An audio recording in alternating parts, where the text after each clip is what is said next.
I think we've all seen that sort of vision of people coming outside and going, finally some fresh air, into the park, into the playground, into the courtyard. And these are really livable landscapes that children grow up in, that elderly walk in, that parents enjoy.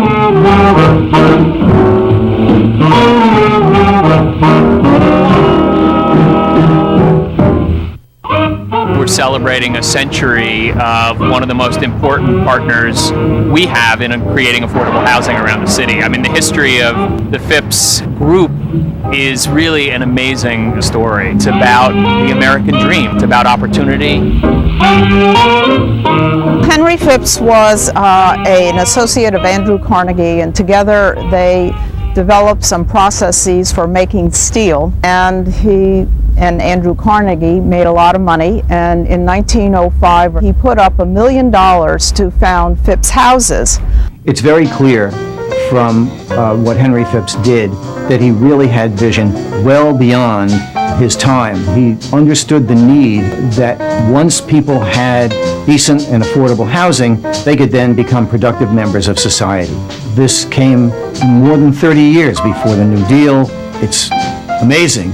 In one set of minutes of a meeting, they said, let's develop housing in the 30s. And the next set of minutes, a year later, the housing was built. I lived in Henry Phipps's first building, which was the 5-story building made of stone, 2 big courtyards, which had shrubbery in the corners, and it was landscaped.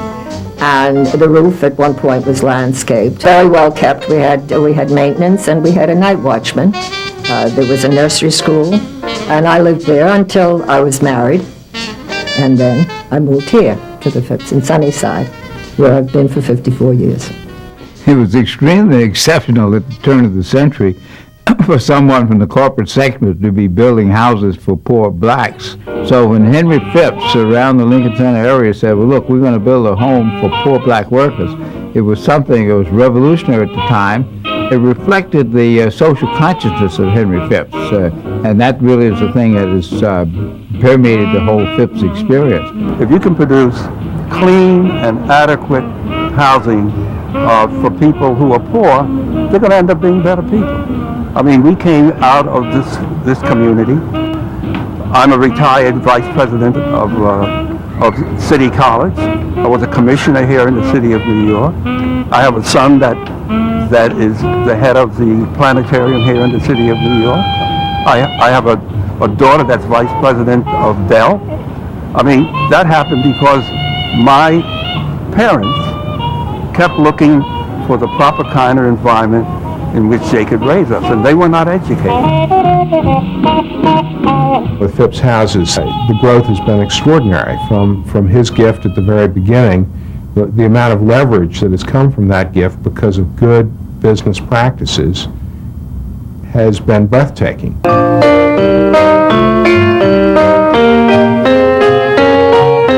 The residents came in and helped plant the plants.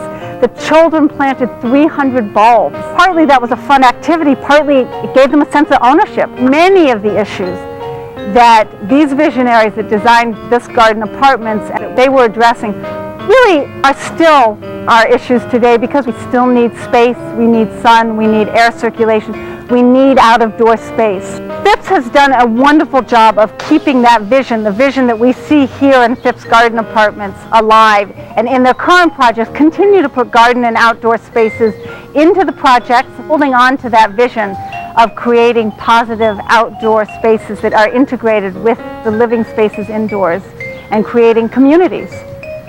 The magic of it is that somebody like Henry Phipps, who 100 years ago had a vision for helping New Yorkers find decent, safe, affordable housing, that vision still inspires people at Phipps today. It still motivates people.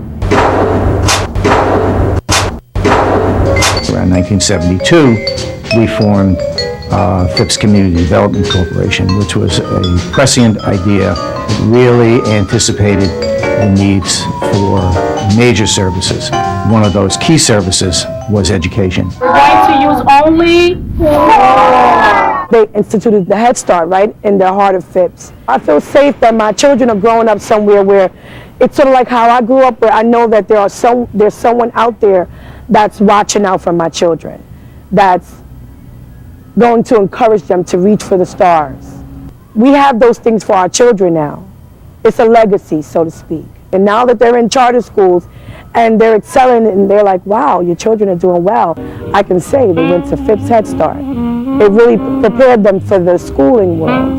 Exune Academy is a unique middle school because we have some of the highest quality teachers in the city, and we have a supportive partner in Phipps Community Development Corporation. Parents are so appreciative, families are so appreciative of their kids being known and cared for. When families come in, they just want to know, do you know my child? Do you like my child? Are you committed to educating my child? And I think here the answer is yes, yes, yes. New York is a magnet. It's a gateway to the United States for so many people. And we're going to continue to have a challenge in creating affordable housing. We need hundreds of thousands of new apartments in New York. And we need them at all price points, and especially we need them to attract the creative talent that is used to coming to New York, and to the families who could not otherwise afford to live in town. You can only get this if you have a set of nonprofit developers and a set of government programs. If I look at what Henry Phipps did from a charitable perspective, clearly architecture, beauty, improving the lot of working people was fundamentally important to him. And if I think about what particular charity embodies all of that for Henry Phipps, it would be Phipps Houses. And that's why I think that the family for all these years has viewed it as a very central part of Henry Phipps's legacy. The consistent vision that they've held has been an exciting part of their work, and I think incredibly important for our future. Well, it's remarkable, absolutely remarkable.